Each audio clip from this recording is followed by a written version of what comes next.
que les menaces de la CEDEAO sont crédibles? Tout d'abord, moi je pense que la CEDEAO actuellement est poussée notamment par la France. Il y a des États qui travaillent pour le sol de la France plus que pour l'intérêt de l'Afrique. Mais il faut bien signaler que n'importe quelle intervention militaire au Niger de la CEDEAO est considérée comme une violation flagrante du droit international.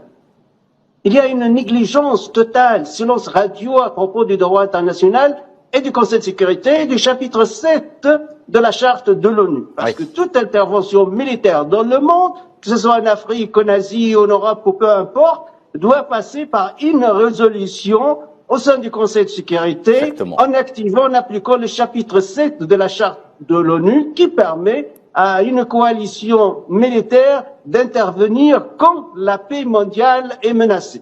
Au cas où la paix mondiale est menacée, on peut intervenir.